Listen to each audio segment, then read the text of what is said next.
These tomatoes are being attacked by various leaf molds, by some viruses.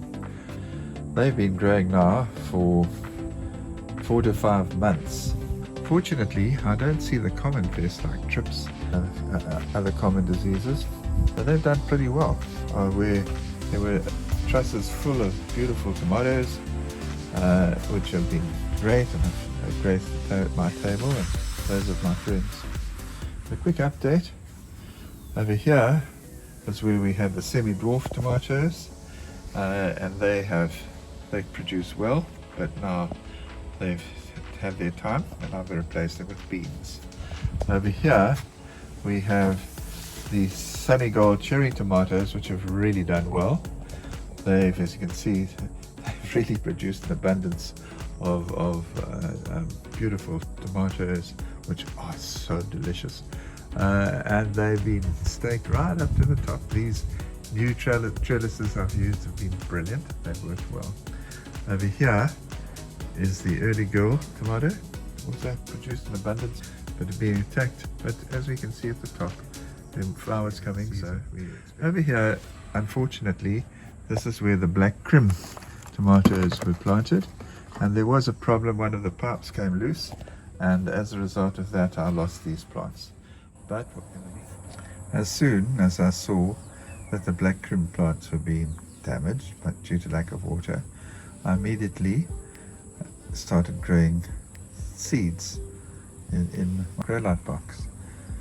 I grew black crim and cherry drop cocktail tomatoes. Black crim, as you know, are the second tastiest slicing tomato in the world, and the cherry drop cocktail tomatoes are regarded by the critics as the tastiest cherry tomato in the world. So now, here these seedlings are 3 weeks later. Well, here are the seedlings about to be planted.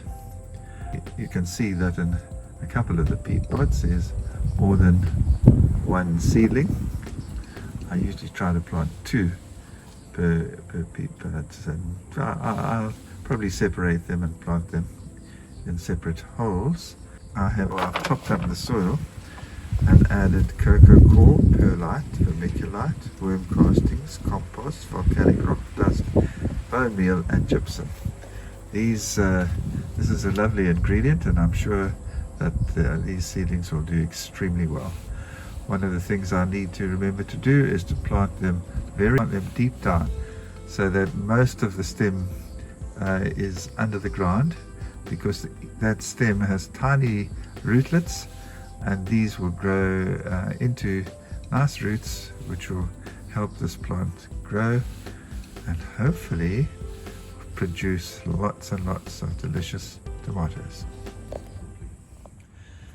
Over here we have the various varieties of brandywine, which have really done well. As you can see, they produced an abundance of delicious tomatoes, but they're getting tired, although some of them continue to grow up to the top, so maybe we'll get a few more before the end of the season. Over here we have the money maker, sort of living up to its name, because it's continuing to grow upwards. It's a tomato, as you can see, although this one's taking a bit of strain. At the back there we have the Roma tomatoes.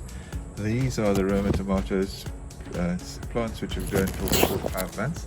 They're getting tired and I'll probably have to take them out soon. Over here we have the Roma tomatoes, which I planted as part of a succession strategy about 4 or 5 weeks ago.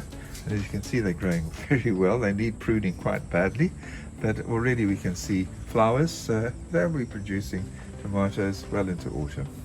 Anyway, let me get stuck into the job. Well, there you are, the job's done. Bit of effort, but it was worth it.